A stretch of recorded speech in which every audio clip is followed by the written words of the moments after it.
ড্রু ম্যাকেন্টায়ারকে একবার দেখুন। ড্রু ম্যাকেন্টায়ারের body physics এবং পার্সোনালিটি দেখে কি মনে হয় এই কাউকে দেখে ভাগতে পারে? কিন্তু সে যখন ডাব্লিউডাব্লিউই আনডিসপিউটেড চ্যাম্পিয়ন হয় তারপর থেকেই কিন্তু সে সবাইকে দেখে ভাগতে শুরু করেছে। অন্য সুপারস্টাররা যখন ডাব্লিউডাব্লিউই চ্যাম্পিয়ন হয় তখন তাদেরকেই সবাই চেস করে এবং কি সবাই চায় তাদের সাথে ফিউড করার জন্য। কিন্তু ড্রু ম্যাকেন্টায়ারের বেলায় এইটার উল্টোটা। জেকব ফটো করিডোরসের সেগমেন্ট চলছে, সেখানে সে ইন্টারফেয়ার করছে ড্রু ম্যাকেন্টায়ার। এলিমিনেশন চেম্বারের জন্য কোয়ালিফাই ম্যাচ হচ্ছে, সেইখানে এসেও ইন্টারফেয়ার করছে ড্রু ম্যাকেন্টায়ার। এমনকি র্যান্ডি অর্টন ভার্সেস অ্যালেস্টার ব্ল্যাকের মধ্যে ম্যাচ হচ্ছে, সেই ম্যাচের মধ্যেও ইন্টারফেয়ার করছে ড্রু ম্যাকেন্টায়ার। গাইস, আসলে ডাব্লিউডাব্লিউই ভালো মতন বুঝতেই পারছে না তারা ড্রু ম্যাকেন্টায়ারকে চ্যাম্পিয়ন হিসেবে কিভাবে ইউজ করবে। শুধু ড্রু ম্যাকেন্টায়ারই নয়, স্ম্যাকডাউন ব্র্যান্ডের যারা ক্রিয়েটিভ রয়েছে তারা ভালো মতন বুঝতেই পারছে না তারা স্ম্যাকডাউনের সাথে কি করবে। তাদের যেটা যখনই মনে চাচ্ছে ঠিক তারা সেটাই করছে। গাইস, আজকে আমি স্ম্যাকডাউনের কোনো রিভিউ করব না, আমি আজকে স্ম্যাকডাউনের 3টি কারণ বলবো যেটার কারণে কিন্তু স্ম্যাকডাউন বন্ধ হতে পারে। ভয়ের কারণ নেই গাইস, স্ম্যাকডাউন এখনই বন্ধ হচ্ছে না। যদি এই 3টি বিষয় ডাব্লিউডাব্লিউ নজর না দেয় তাহলে কিন্তু সামনে স্ম্যাকডাউনের অবস্থা আরো বেশি খারাপ হতে চলেছে। Number 1, multi language and unnecessary segment. স্ম্যাকডাউনে আমরা প্রায় দেখতে পাই ডাব্লিউডাব্লিউ মাঝে মাঝে এমন কিছু ব্যাকস্টেজের সেগমেন্ট করে যেগুলোর মধ্যে সেই সমস্ত সুপারস্টাররা ইংলিশে কথা না বলে তারা কথা বলে অন্যান্য ল্যাঙ্গুয়েজে।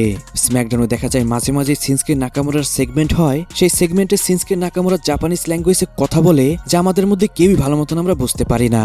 শুধু এই বিষয়টা যে স্ম্যাকডাউনে হয় তাই নয়, এই বিষয়টা কিন্তু আমরা মাঝে মাঝে মানডে নাইট রতেও দেখতে পাই।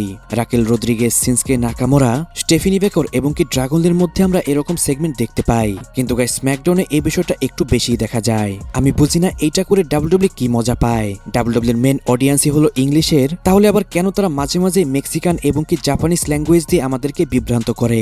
ডাব্লিউডাব্লিউ একটা $1 বিলিয়ন কোম্পানি, এই $1 বিলিয়ন কোম্পানিতে কি কেউই নেই এই বিষয়গুলো নিয়ে কথা বলার? এই সমস্ত সুপারস্টারের 1 থেকে 4 মিনিটেরই সেগমেন্ট হয়, এই 1 থেকে 4 মিনিটের মতো সেগমেন্ট কি তারা মুখস্থ করে বলতে পারে না? আমাদের দেশের যে সমস্ত বাচ্চারা ক্লাস 10-এ পড়ে, আমি বিশ্বাস করি এদের থেকেও আমাদের দেশের বাচ্চারা আরো ভালো ইংলিশ বলতে পারে। কিন্তু শিনস্কে নাকামুরা, রাকেল রদ্রিগেজ, ড্রাগন লি এবং কি স্টেফিনি বেকরের মতো সুপারস্টাররা তারা ইউএসএ থেকেও তারা ইংলিশ বলতে পারে না। এটাও ঠিক যে ডাব্লিউডাব্লিউ সমস্ত কালচারকেই এখানে রিপ্রেজেন্ট করে, কিন্তু এর কারণে কিন্তু ডাব্লিউডাব্লিউর সেগমেন্টের কোয়ালিটি নষ্ট হয়ে যাচ্ছে। এছাড়াও ডাব্লিউডাব্লিউ কিন্তু মাঝে মাঝে আননেসেসারি সেগমেন্ট রাখে, যে সেগমেন্টগুলোর কিন্তু কোনো রিজন এবং কি স্টোরি লাইন অনুযায়ী কোনো ম্যাটারই করে না।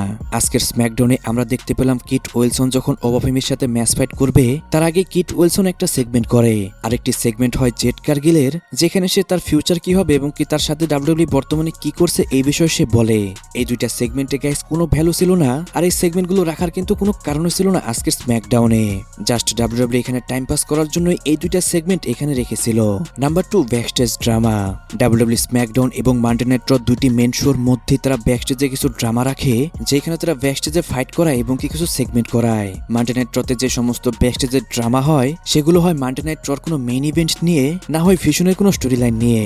সত্যি কথা বলতে মানডে নাইট রর যে সমস্ত ব্যাকস্টেজ ড্রামা থাকে সেগুলো কিন্তু অতটা বোরিং থাকে না যতটা বোরিং থাকে স্ম্যাকডাউনের গুলো। স্ম্যাকডাউনে তো বেশ কিছু সুপারস্টারই রয়েছে যারা শুধু ব্যাকস্টেজে ড্রামা করে এবং কি ব্যাকস্টেজে সেগমেন্ট করে। Johnny Gargano, motor city machine gun, নিকল ডিস এবং কি আর্টুথের মতো সুপারস্টারদেরকে আমরা বেশিরভাগ সময় স্ম্যাকডাউনের ব্যাকস্টেজেই আমরা দেখতে পাই। আর্টুথ, নিকল ডিসের সেগমেন্টগুলো তো ফানি হয়, যেগুলো দেখতে আমাদের মোটামুটি ভালোই লাগে, কিন্তু এছাড়াও যে সমস্ত ব্যাকস্টেজের সেগমেন্ট এবং কি ফাইট হয় সেগুলো বেশিরভাগ সময় কিন্তু বোরিং হয়ে থাকে, আর সেগুলোর কোনো কিন্তু সেন্সই থাকে না। এর একটি এক্সাম্পল হিসাবে গত সপ্তাহ মানডে নাইট রতে আমরা দেখতে পেয়েছিলাম একটি মিস্ট্রি বক্সকে, যেখানে অ্যাডাম পিয়ার্স বলেছিল এটাকে স্ম্যাকডাউনে তারা পাঠাবে, কিন্তু আজকের যখন স্ম্যাকডাউনে আমরা এই মিস্ট্রি বক্সটি দেখতে পেলাম এটাকে তো একদম ফানি ওয়েতেই দেখাচ্ছিল ডাব্লিউডাব্লিউ। এমনকি এই মিস্ট্রি বক্সের ওপরে কিন্তু শুয়েছিল Johnny Gargano. Number 3, destroy talent.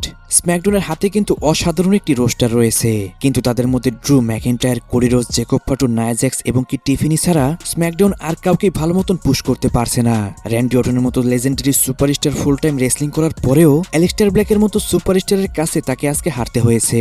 Johnny গার্গানো যে কিনা একসময় এনএক্সটিতে অসাধারণ একজন সুপারস্টার ছিল, তার মতো সুপারস্টারকে স্ম্যাকডাউনে একদমই জোকার বানিয়ে রেখেছে। কিছুদিন আগে ইলিজা ড্রাগনো সেমিজেনকে হারিয়ে ডাব্লিউডাব্লিউ ইউএস টাইটেল উইন করে, কিন্তু আজকে সেও টামাটঙ্গার মতো সুপারস্টারের কাছে হেরে যায়। এছাড়াও প্রতি সপ্তাহে ওয়াইড 6 এবং এমএফটির মধ্যে বোরিং ফাইট তো আমরা দেখতেই পাই। ডাব্লিউডাব্লিউ যে পর্যন্ত ভালো একটা স্টোরি লাইন একজন সুপারস্টারকে দিতে পারবে না সেই পর্যন্ত সুপারস্টার নিজেকে প্রমাণ করতে পারবে না। আর এই বিষয় শুধু স্ম্যাকডাউনই নয়, মানডে নাইট রও কিন্তু সমানভাবে এগিয়ে রয়েছে। রোমান রেন্স, সিএম পাঙ্কের ম্যাচটি রাসেলমিনিয়ার জন্য কনফার্ম করা হয়েছে। তারা একবার শুধু মানডে নাইট রতে ফেস টু ফেস হলো, এরপরে কিন্তু রোমান রেন্সের আর কোনো পাত্তাই নেই। রোমান রেন্স পুরোপুরি গায়েব হয়ে গেছে। জ্যাকব ফাটুকে কিছুদিন আগে স্ম্যাকডাউনে কেউ একজন ব্যাকস্টেজে অ্যাটাক করেছিল, যার কারণে ডাব্লিউডাব্লিউ আমাদের বুঝিয়েছিল জ্যাকব ফাটুক কিছুদিনের জন্য ডাব্লিউডাব্লিউ থেকে বাইরে থাকবে। কিন্তু সে যখন এইবার ফিরে এলো, সে একের পর এক অ্যাটাক করছে কোডি রোডসকে, আবার সে অ্যাটাক করছে ড্রু ম্যাকইন্টায়ারকে। সে এখন পর্যন্ত এইটা ক্লিয়ার করেনি তাকে কে সেদিন অ্যাটাক করেছিল। আসলে কি আমি বুঝতে পারি না ডাব্লিউডাব্লিউ আমাদেরকে মাঝে মাঝে পাগল মনে করে কিনা। তারা এখনো এটা বুঝতে পারছে না যে এখনকার অডিয়েন্স অনেক বেশি স্মার্ট হয়ে গেছে। প্রত্যেকটি জিনিসই যুগের সাথে আপডেট করতে হয়, কিন্তু বর্তমানে স্ম্যাকডাউনে যে সমস্ত ক্রিয়েটিভ রয়েছে তাদের কাছে অনেক বেশি এক্সপিরিয়েন্স থাকার পরেও তারা নিজেদেরকে এখন পর্যন্ত আপডেট করতে পারেনি। গাইস, সত্যি কথা বলতে আজকে কিন্তু আমি স্ম্যাকডাউন রিভিউ করার জন্য স্ক্রিপ্ট লিখছিলাম। তখন যখন আমি স্ম্যাকডাউন ভালো মতন দেখছিলাম, আমি বারবারই নিজে চিন্তা করছিলাম যে আজকের স্ম্যাকডাউনের রিভিউতে আমি কি বলবো। সত্যি কথা বলতে গাইস, আজকের স্ম্যাকডাউনে সেরকম কিছুই ছিল না। এই জন্য আজকের স্ম্যাকডাউনের রিভিউ দিয়ে আপনাদেরকে আমি বোর করতে চাচ্ছিলাম না, তাই আজকে একটু ভিন্ন ধরনের কন্টেন্ট আপনাদেরকে উপহার দিলাম। এরকম কন্টেন্ট যদি আপনারা রেগুলার দেখতে চান অবশ্যই কিন্তু কমেন্টে জানাবেন। সো গাইস, আজকের ভিডিও এই পর্যন্তই। রেসলিং সম্পর্কে সমস্ত নিউজ এবং কি আপডেট জানার জন্য অবশ্যই চ্যানেলটিকে সাবস্ক্রাইব করতে ভুলবেন না।